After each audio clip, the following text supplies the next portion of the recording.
오늘 말씀의 제목은 왜 신명기인가? 왜 신명기인가? 라는 제목으로 하나님 말씀 보겠습니다.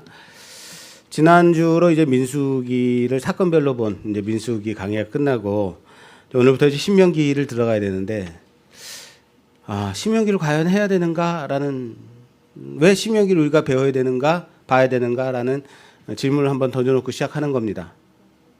신명기의 원어적 의미, 원어의 그 제목의 이름은 말씀들이라는 뜻을 가지고 있다라고 합니다. 우리말 성경은 말씀을 다시 상기시키다라는 의미입니다. 이것은 출애굽한 이스라엘이 시내산에 도착해서 거기서 1년간 하나님의 율법을 받고 성막을 짓고 거룩한 백성으로 만들어 자가기 시작했고, 그리고 그곳에서 1년을 머물고 이제 광야로, 가나안을 향하여 광야로 출발했지만 광야의 불순종으로 여기서 이제 40년을 지내게 되었단 말이에요.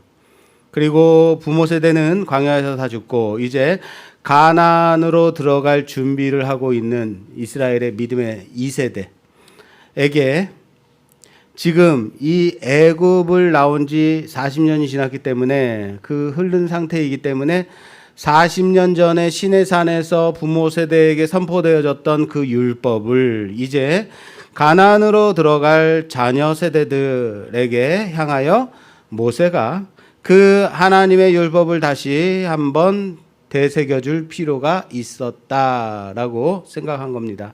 그리고 그래서 이 요단 동편 모압 평지에서 하나님의 율법을 3번의 설교를 걸쳐서 3번의 설교를 통해서 가르쳐주고 재해설해주는 말씀이다. 그것이 신명기입니다. 그리고 신명기의 마지막에는 모세의 고별사와 당부의 말씀들, 그리고 모세의 최후로 신명기가 마무리가 됩니다. 이 신명기를 우리는 봐야 돼요. 신명기가 무엇을 다시 설명해 주는 말씀이라고요? 율법을 다시 가르쳐 주는 말씀이다 라고 했습니다.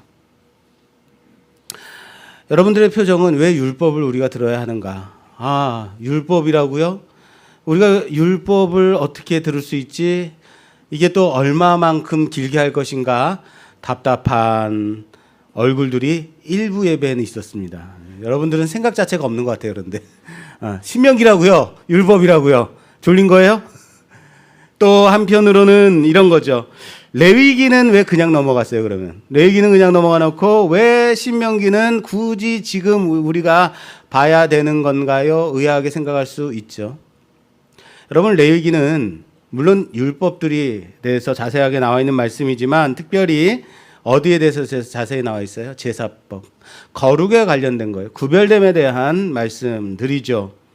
그렇다면 여기 신명기의 율법들은 하나님의 백성이 하나님이 주신 그 약속의 땅에서 하나님의 통치를 인정하면서 하나님의 거룩한 백성답게 살기 위해서는 어떻게 해야 하는가에 대한 삶의 문제를 다루고 있는 말씀이다 라고 간단하게 설명을 드리겠습니다.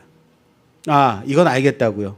네, 삶의 문제, 율법들, 가나안 땅에서 어떻게 살 것인가 알겠다. 그런데 왜 우리가 지금 이 율법을, 이 신명기를 배워야 하는가, 봐야 되는가? 이것에 대해서 굳이 어려운 율법을 왜 배워야 되는가에 대한 질문의 대답은 왜 신명기인가? 한마디로 말해서 너무 중요한 말씀이기 때문에 그렇습니다. 간단하죠? 너무 중요한. 그럼 다른 성경은 중요하지 않다는 건가요?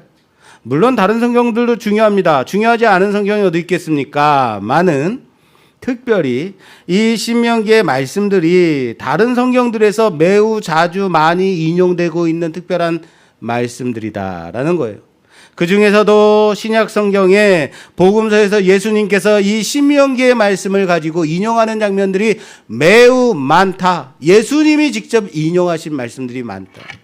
그래서 오늘 우리는 예수님의 광야 시험 가운데서 이 신명기 말씀을 인용해서 사단 마귀를 이기시는 그 말씀을 통해서 과연 신명기의 참된 의미와 그 중요성을 함께 교훈을 삼고자 오늘 신명기, 왜 신명기라는 제목으로 말씀을 보려고 합니다.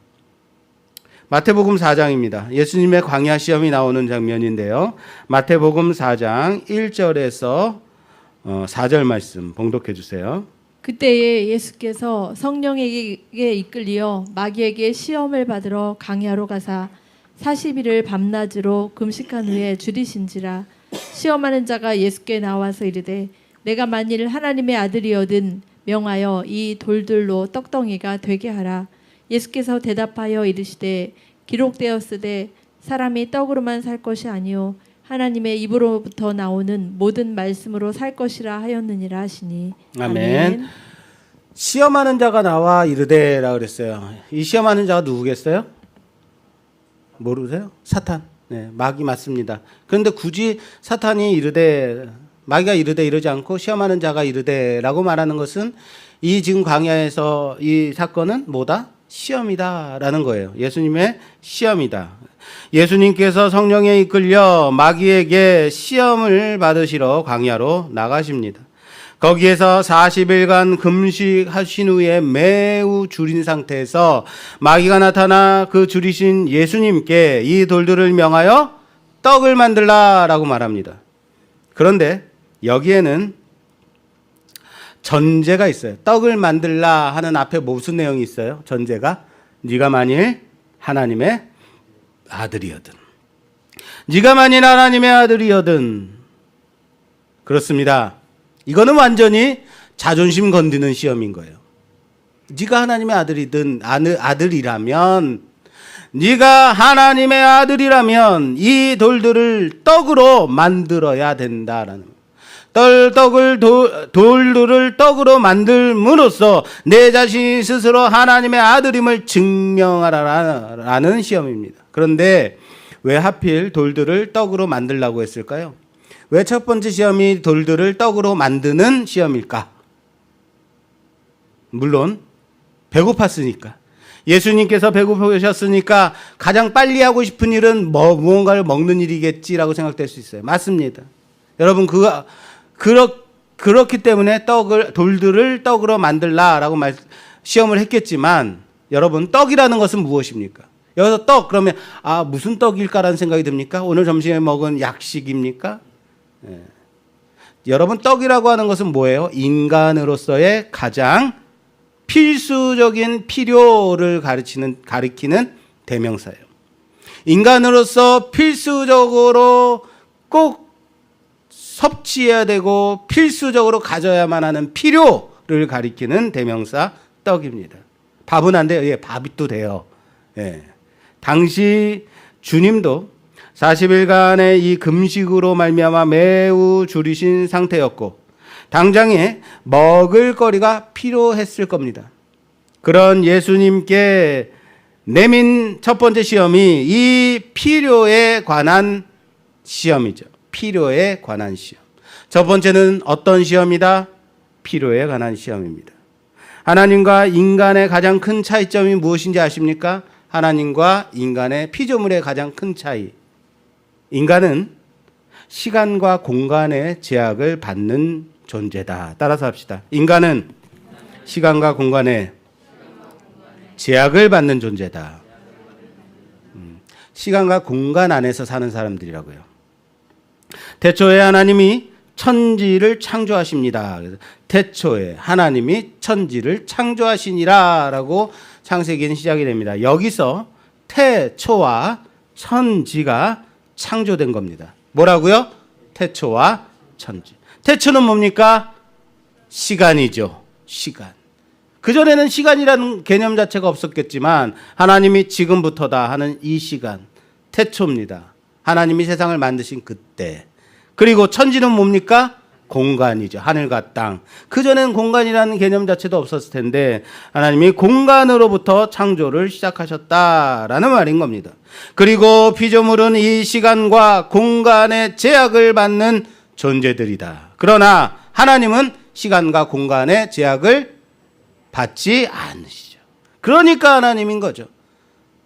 또 한 가지 중요한 하나님과 피조물과의 차이점이 있습니다.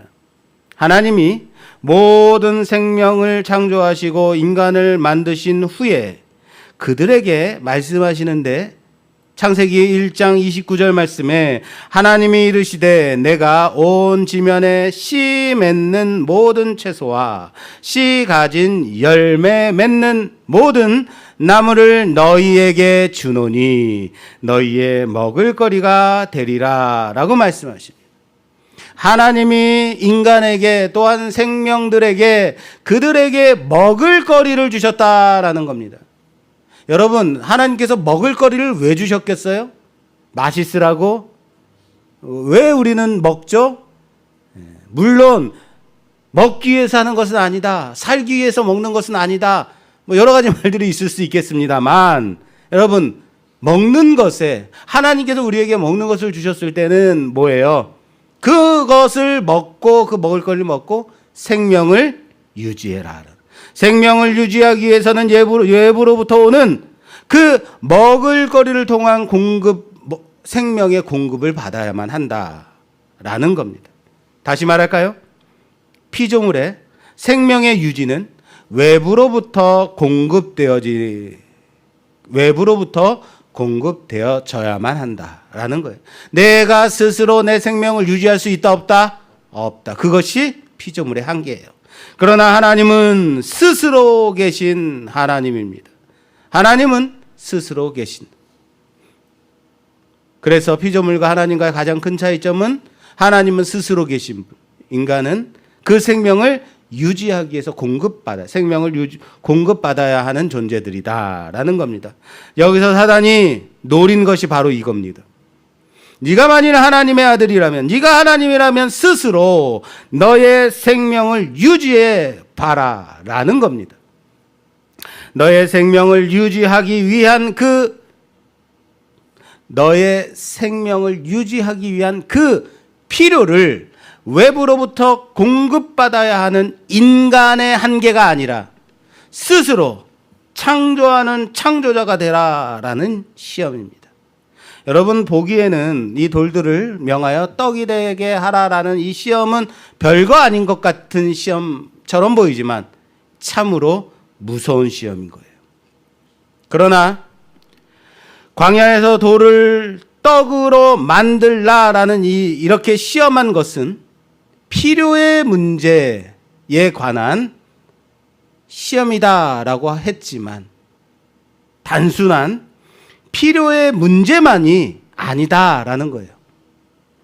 왜냐하면 바로 이 광야에서 떡을 달라 요구한 자들이 바로 이스라엘 백성이었기 때문이다라는 겁니다.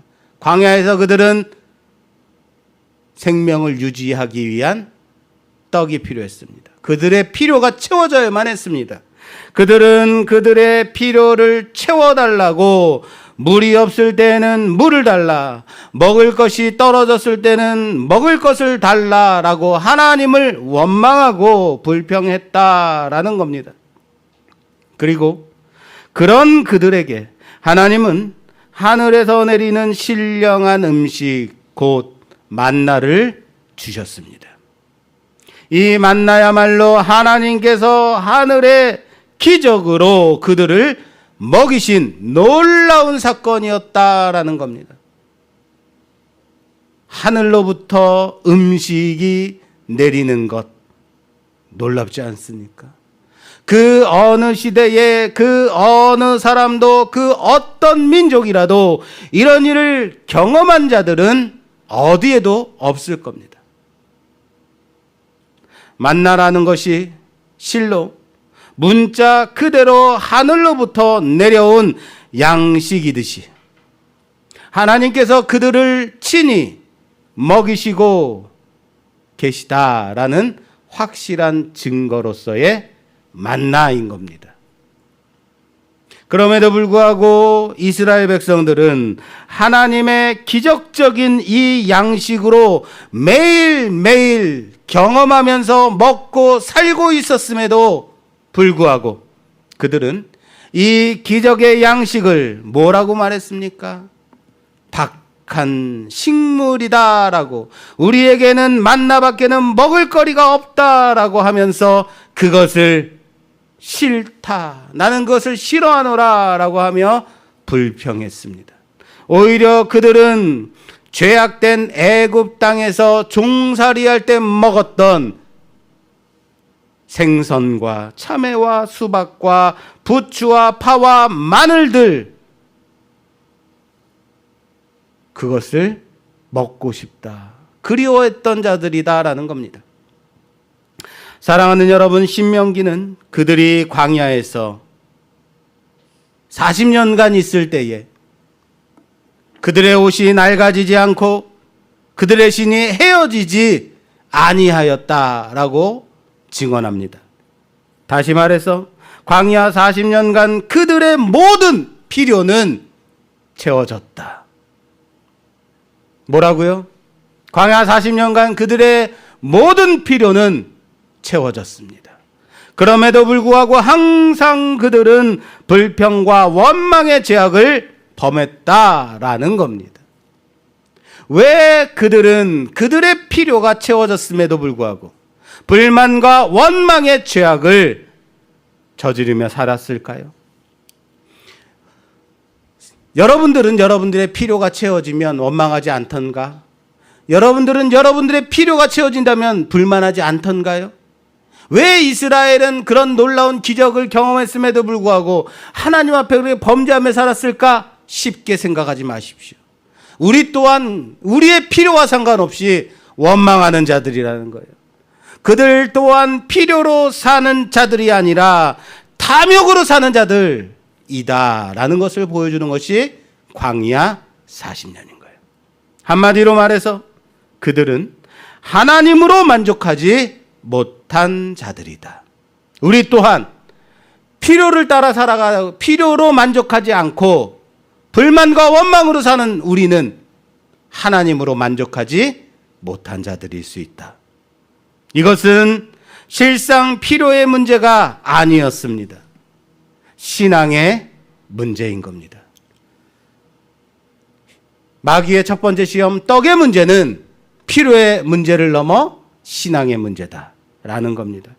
예수님께서 받으신 이 시험을 통해서 우리에게 가르치고자 하는 것은 바로 육의 필요를 따라 사는 인생은 필요에 넘어지는 존재이지만 결코 인생의 참된 목적은 필요에 있지 아니하다라는 것을 가르쳐주는 말씀인 것입니다. 예수님은 이 시험에 대해서 신명기서, 우리가 보고자 하는 이 신명기서의 말씀으로 사단의 시험을 이기십니다. 신명기서 8장입니다. 신명기 8장 2절에서 3절 말씀입니다. 내 하나님 여호와께서 이 40년 동안에 내게 광야길을 걷게 하신 것을 기억하라. 이는 너를 낮추시며 너를 시험하사 내 마음이 어떠한지 그 명령을 지키는지 지키지 않는지 알려 하심이라. 너를 낮추시며 너를 줄이게 하시며 또 너도 알지 못하며 내 조상들도 알지 못하던 만나를 내게 먹이시는 것은 사람이 떡으로만 사는 것이 아니요 여호와 입에서 나오는 모든 말씀으로 사는 줄을 내가 알게 하려 하심이니라. 아멘. 아멘. 사람이 떡으로만 사는 것이 아니요 하나님의 입에서 나오는 모든 말씀으로 사는 것을 너희에게 알게 하려 합니다. 할렐루야. 하나님께서 광야의 고된 생활을 통해서 이스라엘 백성들이 알기를 원했던 것은 바로 사람이 사는 것은 떡으로만 사는 것이 아니다. 필요로만 사는 것이 아니다. 여호와로 말미암아 사는 것임을 깨닫게 하심이었다라는 겁니다. 그래서 하나님께서는 그들을 광야로 인도하셨고 거기에서 고난과 어려움 중에서 하나님께서 하늘의 양식으로 기름으로 물로써 그들에게 그들 자신이 바라봐야 할 진정한 가치는 여호와 하나님께 있다라는 것을 발견하기를 원하셨다라는 사실을 믿으시길 바랍니다. 사랑하는 여러분, 인생들의 모든 필요가 하나님으로부터 나온다라는 사실을 믿으시길 바랍니다. 진실로 인생의 모든 필요가 하나님께 있다는 것을 우리들이 알 수 있다면 사람이 바라봐야 될 진정한 대상이 그 필요가 아니라 그 근원이신 하나님이어야 한다는 사실을 깨닫게 될 것입니다.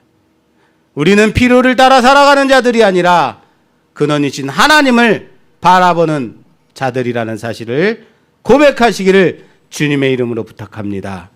그래서 신명기 말씀은 육의 필요에서 우리가 진정으로 발견해야 할 것은 무엇인가를 알려주는 겁니다. 자, 그렇다면 주님은 과연 돌들을 명하여 떡으로 만드실 능력이 없었을까요? 그것을 증명하신 기적이 오병이어죠. 그 사건. 5개의 떡과 2마리의 물고기로 광야에서 성인 남자만 5,000명이 넘는 자들을 먹이시고 12광줄이나 남기신 놀라운 사건은 과연 예수님은 하나님의 아들이시다라는 것을 증명하는 겁니다. 자, 두 번째 사단의 시험 볼까요? 사탄은 어떤 능력이었는지 모르지만 예수님을 거룩한 성 예루살렘 성 꼭대기로 데려가서 성전 꼭대기에서 뛰어내리라 라고 말합니다. 뭐라고요? 뛰어내리라. 예수님께 뭐라고 시험하냐면 네가 만일 하나님의 아들이라면 여기서 뛰어내려보라. 그러면 하나님께서 받아주시지 않겠느냐라고 말합니다. 이 두 번째 시험이 무엇에 관한 시험이었는지는 예수님의 대답을 보면 알 수 있습니다. 마귀는 성전 꼭대기에서 뛰어내려 봐라 라고 시험하고 예수님은 이것에 대해 주 너의 하나님을 시험치 말라. 따라서 합시다. 주 너의 하나님을 시험하지 말라 라고 대답하십니다. 마귀가 뛰어내리라 라고 하는 것은 하나님을 시험하는 것이다 라는 겁니다. 이 시험은 네가 만일 하나님의 아들이거든 뛰어내려라. 그러면 하나도 다치지 않고 하나님이 받아주실 거다. 천사들을 통해서 받아주실 것이다. 예수님 자신에 대한 증명 같지만 실제는 무엇에 대한 시험이라고요? 하나님을 시험하는 것. 시험이라는 것은 하나님, 여호와 하나님을 시험할 것이, 이 시험은 여호와 하나님을 시험할 것인가 하지 말 것인가의 시험인 거예요. 사랑하는 여러분, 하나님의 말씀은 믿고 순종해야 됩니다. 뭐라고요? 하나님의 말씀은 믿고 순종해야 되는 겁니다. 나의 시험의 대상이 아니라는 거예요. 정말 과연 그런가 해볼까? 시험하지 말라는 겁니다. 하나님은 공경과 경외로 하나님을 섬기고 예배해야 할 대상이지 나의 어떤 필요에 대해서 시험해야 되는 대상, 도구로서 하나님을 시험하는 자들이 되지 말아야 될 것임을 알아야 됩니다. 예수님께서 사탄에게 말씀하십니다. 기록되었으되 주 너의 하나님을 시험하지 말라. 이 말씀 또한 신명기 6장에 나와 있는 말씀입니다. 신명기 6장 16절에서 18절 말씀입니다. 봉독해 주세요. 너희가 마사에서 시험한 것 같이 너희의 하나님 여호와를 시험하지 말고 너희의 하나님 여호와께서 너희에게 명하신 명령과 증거와 규례를 삼가 지키며 여호와께서 보시기에 정직하고 선량한 일을 행하라.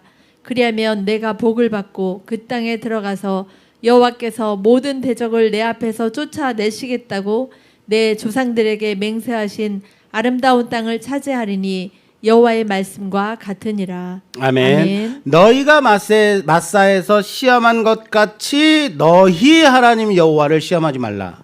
무슨 얘기입니까? 물이 없어서, 물이 없다고 왜 우리를 이곳으로 인도하셨느냐, 하나님의 말씀에 따라서 여기까지 왔는데 왜 우리에게 물이 없냐고. 여기에 물이 없다는 것은 하나님이 우리와 함께 하시지 않는 거다라고 그들이 하나님을 시험했습니다. 이것을 가리켜 마사에서 너희가 하나님을 시험한 것 같이 하나님을 시험하지 말라라고 말합니다. 무슨 말입니까? 예수님께서 이 본문을 인용하며 하나님을 시험치 말라라고 말씀하신 그 이유, 우리는 잘 생각해 봐야 됩니다. 첫 번째 시험이 어떤 시험이었다고요? 필요에 관한 시험이었다면 이것과 관련되어 있는 시험임을 알 수 있어요. 왜요? 마사에서 그들이 물이 없다고, 필요가 없다, 우리의 필요를 채워지지 않는다, 우리의 물이 필요하다라고 했을 때 그들이 뭐라고 했습니까?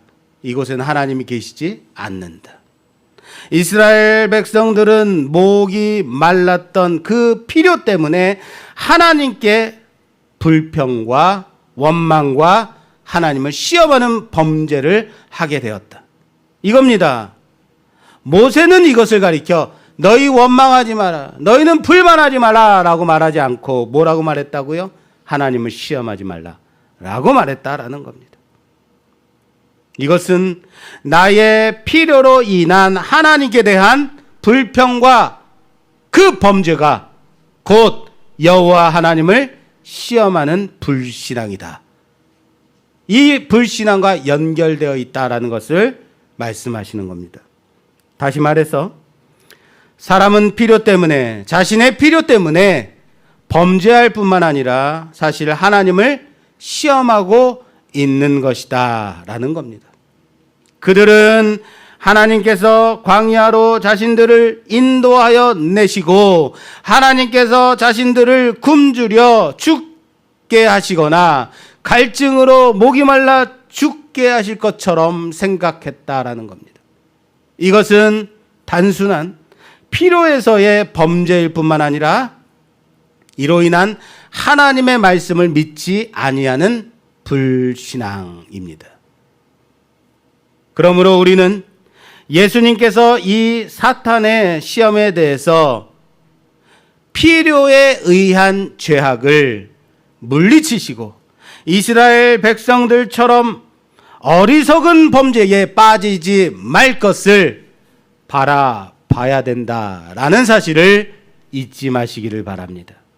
예수님께서 바로 이 일을 통해서 우리의 구원을 이루셨고 뿐만 아니라 우리는 이 주님의 인간의 범죄에 대한 올바른 대처, 이 대처 방식을 바라보면서 우리 역시 하나님의 말씀에 대한 참된 믿음으로 나아가야 된다라는 사실을 믿으시길 바랍니다. 필요로 인하여서 하나님을 시험하지 마십시오. 세 번째 마귀의 시험 보겠습니다. 세 번째로 마귀는 주님을 지극히 높은 산으로 데리고 올라가서 천하 만국과 그 영광을 보여주며 라고 되어 있지만 누가복음에서는 순식간에 천하 만국을 보이며 라고 되어 있습니다. 이것을 통해서 아마도 마귀는 예수님을 산 꼭대기로 올라갔을 뿐만 아니라 어떠한 신기한 방법인지는 모르지만 예수님께 천하 만국의 영광을 한 번에 볼 수 있도록 했던 것 같습니다. 그리고 이렇게 말합니다. 내게 엎드려 경배하면 이 모든 영광을 너에게 주겠다. 내게 경배하면.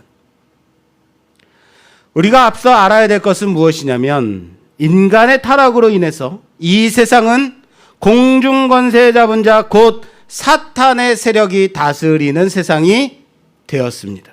그리고 성부 하나님께서 성자 예수님을 이 땅에 보내어서 이 땅의 모든 영광과 권세를 회복시키시기를 원했습니다. 그 회복시키는 방법은 십자가를 지는 것이었습니다. 그런데 지금 사탄이 그래 내가 내 모든 권세를 너에게 양도할 테니까 지금 내 앞에 엎드려 경배해라 라고 시험하고 있는 겁니다. 이것에 대해서 주님의 대답 또한 신명기에 있는 말씀을 가지고 오고 있습니다. 신명기 6장입니다. 신명기 6장 12절에서 15절 말씀입니다. 너는 조심하여 너를 애굽 땅 종되었던 집에서 인도하여 내신 여호와를 잊지 말고 내 하나님 여호와를 경외하며 그를 섬기며 그의 이름으로 맹세할 것이니라. 너희는 다른 신들 곧 내 사면에 있는 백성의 신들을 따르지 말라. 너희 중에 계신 너희의 하나님 여호와는 질투하시는 하나님이신즉 너희의 하나님 여호와께서 내게 진노하사 너를 지면에서 멸절시키실까 두려워하노라. 아멘. 예수님께서 마귀를 호통치며 내쫓으신 그 말씀의 내용이 무엇입니까? 주 너의 하나님께 경배하고 다만 그를 섬길지라라는 겁니다. 여기 경배하다라는 헬라어 단어는 예배하다라는 일반적인 단어입니다. 예수님께서 지금 마귀를 꾸짖으시는 이 일은 하나님께 예배할 것인가 마귀에게 예배할 것인가의 문제를 말씀하시는 겁니다. 단지 무릎을 꿇는 것, 단지 경배하는 것, 이것은 무엇의 문제라고요? 예배의 문제라고요. 하나님을 예배할 것인가 우상을 예배할 것인가? 주님의 꾸짖으심의 그 내용은 우상 숭배에 대한 문제였다라는 겁니다. 쉽게 말해서 예수님은 이 땅에서 하나님의 영광과 권세를 회복시키기 위해 오셨습니다. 그런데 이 땅에 하나님의 영광과 권세를 회복시키는 것. 그런데 하나님께서 이 하나님의 이 하나님의 통치권을 회복하기 위해서면 주님께서는 하나님의 말씀에 순종함을 통해서 고난과 슬픔의 그 잔을 마셔야만 하는 겁니다. 그런데 지금 마귀는 그 하나님께 경배하는 대신에 우상을 숭배하면 나의 앞에 엎드려 절하면 더 쉽게 그 통치를 획득할 수 있다라고 종용하고 있는 겁니다. 너 이 세상의 통치권을 회복하려고 왔니? 내가 줄게. 내 앞에 한 번만 엎드려. 이겁니다. 다른 말로 말한다면 십자가 없는 쉬운 길로 한 번만 내 앞에 무릎을 꿇어봐라. 경배한다면 다 내주겠다라고 유혹하는 것입니다. 사랑하는 여러분, 십자가 없는 영광이 가능한가요? 그러나 하나님의 계획하심은 그리스도께서 십자가의 고난을 당하여 죽으시는 겁니다. 그리고 부활하신 후에 얻게 되어지는 영광이라는 사실을 믿으시길 바랍니다. 할 수 있거든 이 잔을 내게서 옮겨달라고 기도한 예수님의 겟세마네 동산에서의 그 기도를 통해서 십자가 고통이 성자 하나님마저도 피하고 싶은 엄청 어려운 고난이었다. 이 잔을 마시기 위해서는 용기와 결단이 필요했던 일이었다라는 것을 우리는 엿볼 수 있습니다. 사랑하는 여러분, 마귀의 유혹은 왜 성부 하나님의 말을 듣고 그 고통의 길을 굳이 고통의 길을 통해서 이 통치권을 얻으려고 하느냐? 나와 손잡고 네가 내 앞에 한번 엎드려 경배한다면 내가 결국 얻게 되어질 그 세상의 통치권은 고통 없이, 십자가 없이, 피 흘림 없이, 눈물 없이 얻을 수 있다라고 시험하는 겁니다. 그래서 고난 없는 승리, 고통 없는 영광, 십자가 없는 부활로 유혹하고 있는 것입니다. 그러나 예수님께서는 그렇게 신명기에 오늘 이 말씀을 가지고 마귀에게 대답하십니다. 우상 숭배로 권세를 얻으려고 하지 말라. 십자가 없는 영광을 얻으려고 하지 마라. 하나님만이 예배받으실 분이시다. 오직 그에게만 경배할지어다. 사랑하는 여러분, 오직 하나님만이 우리의 예배를 받으실 분이십니다. 오직 하나님만이 우리의 모든 예배의 이유 되심을 믿으시길 바랍니다. 오늘 왜 신명기인가에 대해 우리는 예수님의 광야 시험을 통해서 함께 살펴봤습니다. 예수님께서 마귀에게 시험을 받으실 그때에 그 시험을 이기시는 열쇠는 바로 하나님의 말씀, 곧 신명기의 말씀들이었습니다. 그리고 그 시험을 받으신 곳 또한 광야였습니다. 이스라엘이 40년간 하나님의 인도하심을 받았던 그 광야였습니다. 이 광야가 바로 이스라엘이 40년간 떠돌아다녔던 불신의 결과 광야입니다.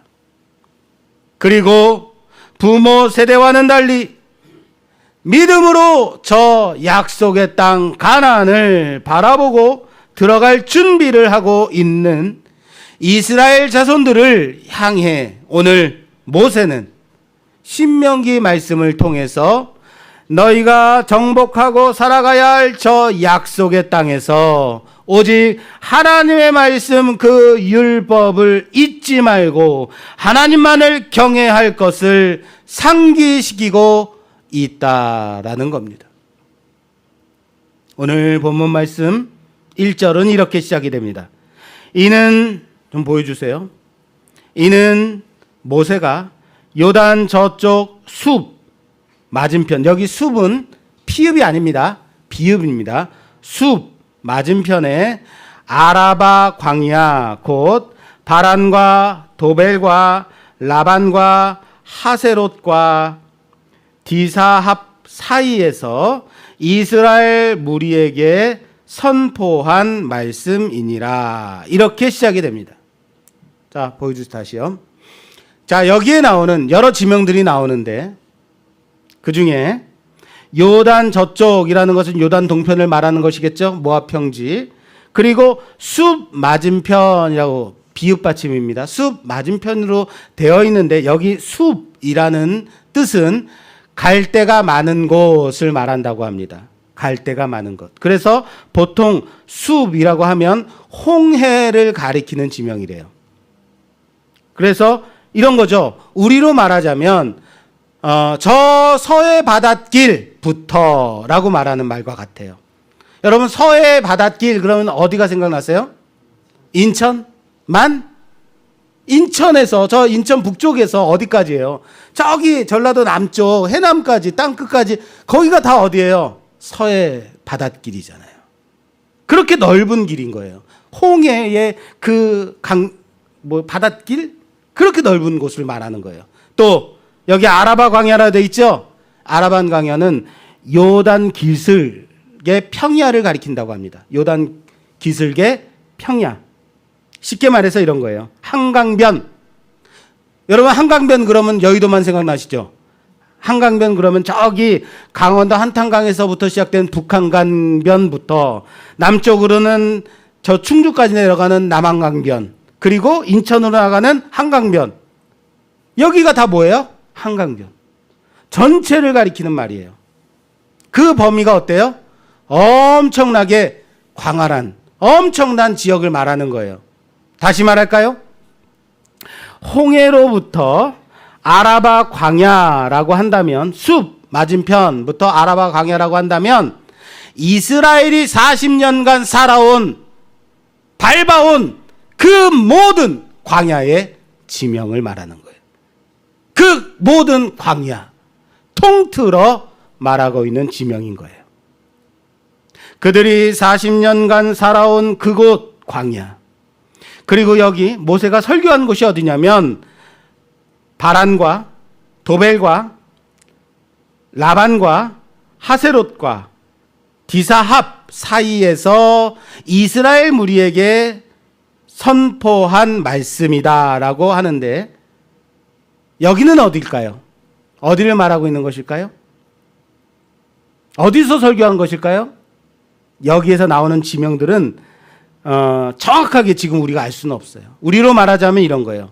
서울, 대전, 대구, 부산, 찍고, 목포, 전주, 여수, 광주, 충주, 뭐 이렇게 전 광야의 전 지역을 가리켜서 말하는 지명들인 거예요. 그런데 왜 이렇게 광활한 곳들 여러 지명들을 언급하면서 모세가 거기서 설명한 듯이 선포한 듯이 말하고 있을까? 지금은 정확히 어딘지 정확하게 알지 못하는 그 지역을 말이에요. 그런데 당시에 이스라엘 자손들은 이 지명들을 들었을 때 생각나는 게 있어요.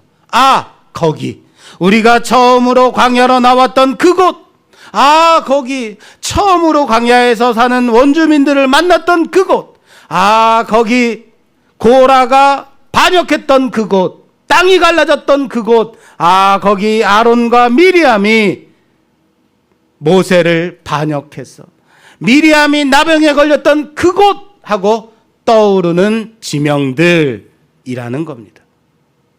그러면서 지금 모세의 설교를 듣고 있는 거예요. 그때 그 일들을 회상하면서 그때 그 사건들에 일어났던 그것들을 기억하면서 모세의 설교를 듣는 겁니다. 그러면서 드는 생각이 뭘까요? 그들이 무슨 생각을 했을까요? 그렇게 그들이 이 광야 40년을 살아왔고 지내왔다라는 것입니다. 그리고 그 가운데서 하나님이 놀라운 기적과 역사로 그들을 먹이시고 입히시고 인도에 오셨다. 그들이 하나님이 그들과 함께 하셨다라는 기억입니다. 그렇습니다. 바로 이겁니다. 광야는 이스라엘이 오롯이 하나님과 함께 동행하며 함께 지내왔던 그곳 광야입니다. 이스라엘은 광야에서 하나님과 함께 지내왔습니다. 하나님으로 살 수 있었습니다. 바로 이겁니다. 우리는 광야와 같은 세상을 살아가는 나그네들이라 라고 말합니다. 여러분들은 이 땅에서 영원히 사는 자들이 아니라 이 땅에 나그네와 같은 자들이다 라는 거예요. 이 황량하고 건조하고 고난의 연속인 광야와 같은 세상을 살아갈 때 왜 이렇게 힘들기만 한 건가? 왜 이렇게 나는 고난을 연속적으로 받아야 되는 건가? 그렇게 한숨만 쉬면서 살아가실 겁니까? 이 광야야말로 하나님을 만나는 곳입니다. 이 광야야말로 그 하나님이 이스라엘과 함께 하셨듯이 우리와 함께 하시는, 우리와 거하시는, 우리를 인도하시는 그곳 광야인 겁니다. 이곳 광야에서 하나님을 만나시는 여러분 되시기를 주님의 이름으로 부탁합니다. 이 광야에서 우리는 어떻게 하면 하나님의 백성으로 그의 자녀다운 자녀로 살아갈 수 있을까요? 어떻게 하면 하나님의 백성답게 살아갈까요? 하나님의 나라를 사는 자는 어떠한 자일까요? 이 질문에 대한 답을 주시는 말씀이 저는 신명기 말씀이라고 생각합니다. 그리고 오늘 이 신명기 말씀을 통해서 앞으로 우리는 이 신명기 말씀을 통해서 진정한 하나님의 백성으로 그의 자녀로 태어나며 자라나며 만들어져 가며 저 약속의 땅 하나님의 나라에 걸맞는 백성으로 자녀로 그렇게 세워져 갈 것을 다짐하며 바라보는 우리 모두가 되기를 주님의 이름으로 부탁합니다. 이 광야와 같은 세상에서 하나님과 동행하며 그의 인도하심을 경험하며 저 하나님 나라를 소망하며 그 나라의 백성다운 백성으로 사는 방법, 이 신명기 말씀을 통해 배워가는 우리 모두가 되기를 주님의 이름으로 축원합니다. 축원합니다.